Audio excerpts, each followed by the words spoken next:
Shri Joseph Antony, Trump വെറുതെ അങ്ങ് പറഞ്ഞതല്ല. കീർ സ്റ്റാർമറുമായിട്ടുള്ള വാർത്താസമ്മേളനത്തിൽ ഞാനിത് തിരിച്ച് ചോദിക്കുന്നു എന്ന് പറഞ്ഞു. പിന്നീട് ട്രൂത്ത് സോഷ്യലിലൂടെ തന്നില്ലെങ്കിൽ വലിയ തിരിച്ചടി, പ്രത്യാഘാതം നേരിടേണ്ടി വരും എന്ന ഒരു ഭീഷണി കൂടി ട്രംപ് മുഴക്കുകയാണ്. അപ്പോൾ ഒന്നും ആലോചിക്കാതെയല്ല, അത് ട്രംപിൻ്റെ ആവശ്യം തന്നെയാണ്. പക്ഷേ ശക്തമായ മുന്നറിയിപ്പുമായിട്ടാണ് താലിബാൻ രംഗത്ത് വന്നത്. ഒരു കാരണവശാലും അത് അംഗീകരിക്കില്ല. യുദ്ധത്തിന് സന്നദ്ധമാണ്, വേണമെങ്കിൽ യുദ്ധം ചെയ്യണമെങ്കിൽ അതിന് പോലും സന്നദ്ധമാണ് എന്നൊരു സൂചന താലിബാൻ നൽകുന്നു. മാത്രവുമല്ല, പാക് താലിബാനോടും സമാനമായ നിലപാട് താലിബാൻ സ്വീകരിച്ചിരുന്നു. ഇപ്പോൾ ഈ വിഷയത്തിൽ ഇന്ത്യയും ചൈനയും റഷ്യയും പാകിസ്ഥാനും ഒരേ നിലപാടെടുക്കുന്നു, ഒരുമിച്ച് നിൽക്കുന്ന സാഹചര്യം കൂടി കാണുകയാണ് നമ്മൾ. പാകിസ്ഥാനെ ഒഴിച്ചു നിർത്തി നോക്കിയാൽ ഷാങ്ഹായിയുടെ ഒരു തുടർച്ചയാണോ, ട്രംപിന് കിട്ടുന്ന രണ്ടാമത്തെ തിരിച്ചടിയാണോ ഈ യോഗത്തിലുണ്ടായിട്ടുള്ള പ്രസ്താവന? വളരെ രസകരമാണ് ഇപ്പോൾ ട്രംപിൽ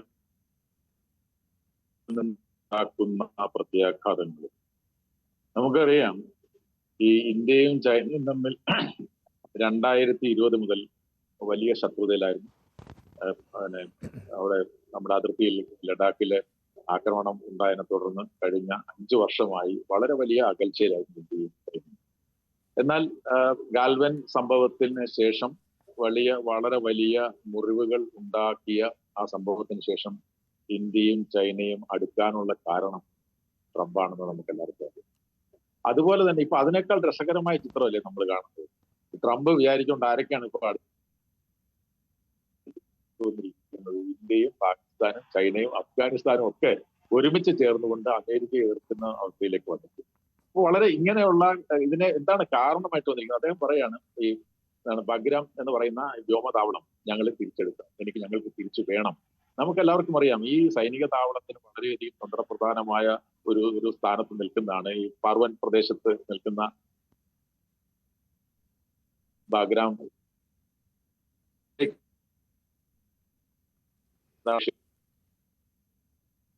നെറ്റ്വർക്കിൽ എന്തോ ഇഷ്യൂ ഉണ്ടെന്ന് തോന്നുന്നു, വ്യക്തമാകുന്നില്ല താങ്കൾ പറയുന്നത്. ഇപ്പോൾ എന്നെ കേൾക്കാമോ ശ്രീ ജോസഫ് ആന്റണി? എനിക്ക് കേൾക്കാം. താങ്കൾ പറഞ്ഞു വന്നതിൽ ഇടയ്ക്ക് ഒരു തടസ്സം നേരിട്ടു, ഇനി തുടർന്നോളൂ.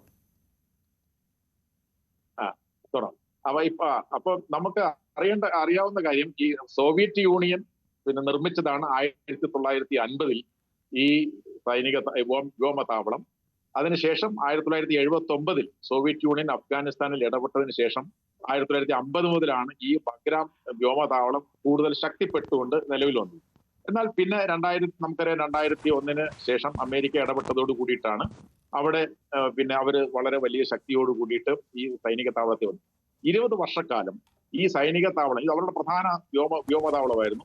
20 വർഷക്കാലം ഈ അഫ്ഗാനിസ്ഥാനിൽ ഇവരെ പഠിച്ച പണിയെല്ലാം നോക്കിയിട്ട് അവസാനം നമ്മൾ കണ്ടല്ലോ, ഈ ബഗ്രാം വ്യോമതാവളം അർദ്ധരാത്രി ആരോടും, അഫ്ഗാനിസ്ഥാനോട് പോലും പറയാതെ 2020 ജൂലൈ മാസം 1-ാം തീയതി രായ്ക്ക് രാമനം സ്ഥലം വിട്ട് ഒളിച്ചോടുകയാണ് വാസുദേൽ പിന്നെ ചെയ്തത്.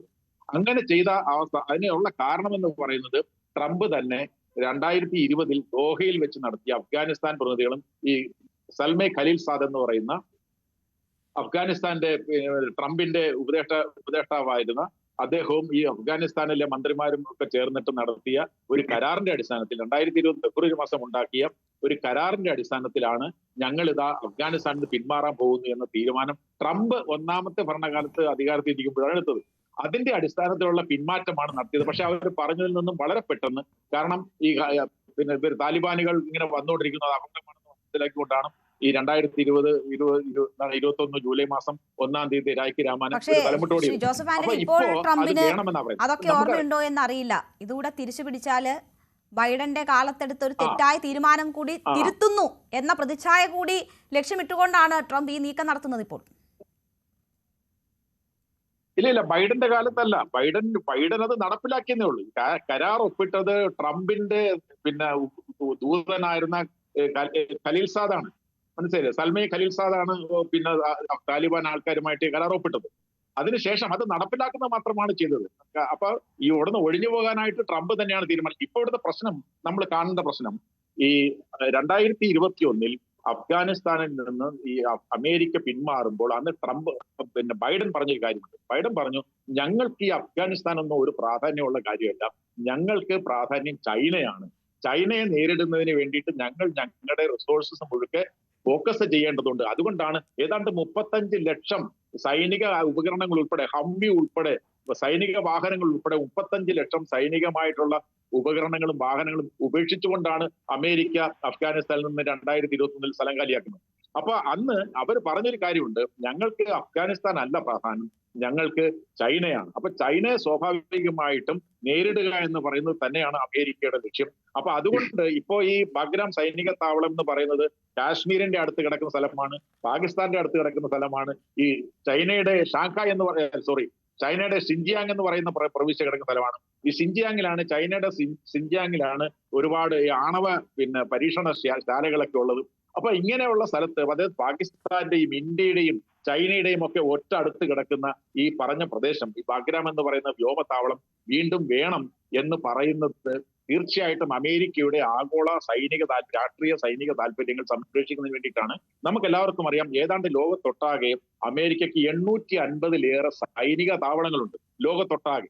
അപ്പൊ ലോകത്തൊട്ടാകെ ഇത്രയധികം സൈനിക താവളങ്ങൾ വെച്ചുകൊണ്ട് ലോകത്ത് സമാധാനം സംരക്ഷിക്കാനല്ല, വീണ്ടും അമേരിക്കയുടെ മേധാവിത്വം ഏർപ്പെടുത്താനാണ് അദ്ദേഹം ശ്രമിക്കുന്നതെന്നുള്ളത് ഏറ്റവും ചെറിയൊരു ഉദാഹരണം ഞാൻ പറയാം.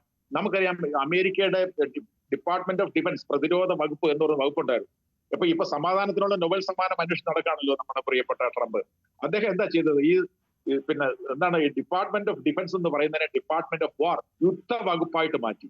അതായത് ലോകത്ത് സമാധാനത്തിനുള്ള നൊബേൽ സമ്മാനം ആഗ്രഹിക്കുന്ന ആള് ഒരു പ്രതിരോധ വകുപ്പിനെ മാറ്റി യുദ്ധ വകുപ്പായിട്ട് മാറ്റി.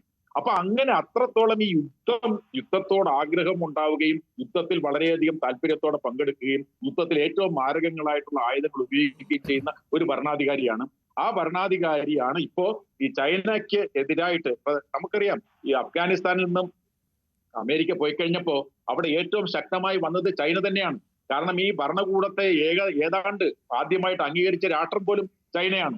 ഈ മുട്ടാക്കി എന്ന് പറയുന്ന ആമിർ ഖാൻ മുട്ടാക്കി എന്ന് പറയുന്ന വിദേശകാര്യ വകുപ്പ് മന്ത്രി ആദ്യം സന്ദർശിച്ച രാജ്യം ചൈനയാണ്.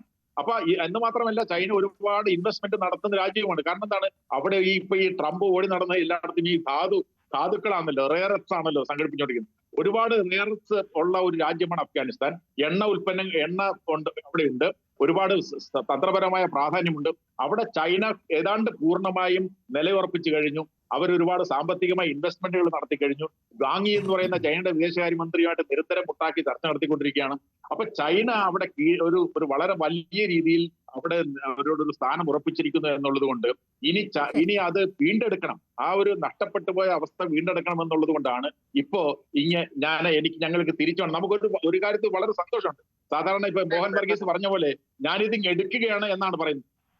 എന്താണ് പറയുന്നത്, കാനഡ പോലും ഒരു സ്വതന്ത്ര പരമാധികാര രാജ്യമായ കാനഡയെ ഞാനിങ്ങ് 51ാമത്തെ സ്റ്റേറ്റ് ആക്കി മാറ്റാം, പനാമയാക്കാം, ഗ്രീൻലാൻഡിനെ എടുക്കാം, പിന്നെ അതുപോലെ തന്നെ ഗാസയെ, അതിപ്പോ അദ്ദേഹത്തിന്റെ പദ്ധതി പ്രകാരം അതിനെ അങ്ങനെ ആക്കിക്കൊണ്ടിരിക്കുകയാണ്. അത് റിവിയർ ആക്കി മാറ്റാം, വിനോദ വിശ്രമ സഞ്ചാരമാക്കി മാറ്റാമെന്നുള്ള നിലപാടിലേക്ക് അദ്ദേഹം വന്നുകൊണ്ടിരിക്കുകയാണ്. ഞാൻ പറഞ്ഞു വരുന്നത്, ലോകത്തൊട്ടാകെ അമേരിക്കയുടെ മേധാവിത്വവും സാമ്രാജ്യത്വവും അടിച്ചേൽപ്പിക്കുന്നതിന് വേണ്ടിയിട്ടുള്ള ശ്രമത്തിലാണ് ഈ ലോകത്തൊട്ടാകെ. ഞാൻ ഒരിക്കലും യുദ്ധങ്ങൾക്ക് പോകത്തില്ല, ഞാനൊരു പീസ് പ്രസിഡന്റാണ് എന്ന് പറഞ്ഞുകൊണ്ട് അധികാരത്തിൽ വന്നയാള് ലോകത്തൊട്ടാകെ ഇപ്പോ ആക്രമണം നടത്തിക്കൊണ്ടിരിക്കുകയാണ്, അല്ലെങ്കിൽ ആക്രമണത്തിന് ഒരുക്കൂട്ടിക്കൊണ്ടിരിക്കുകയാണ്, അല്ലെങ്കിൽ രാജ്യങ്ങൾക്കെതിരെ ഭീഷണി ഉയർത്തിക്കൊണ്ടിരിക്കുകയാണ്. രാഷ്ട്രങ്ങളുടെ അധികാരങ്ങൾ കവരാനും അധിനിവേശത്തിന്റെ സൂചനയും ഒക്കെ നൽകിക്കൊണ്ടിരിക്കുകയാണ് ട്രംപ്, യാതൊരു മടിയുമില്ലാതെ. അവിടെയാണ് ട്രംപിന് ശക്തമായ മുന്നറിയിപ്പ് നൽകിക്കൊണ്ട് ഇന്ത്യ ഉൾപ്പെടുന്ന രാഷ്ട്രങ്ങൾ രംഗത്ത് വരുന്നത്.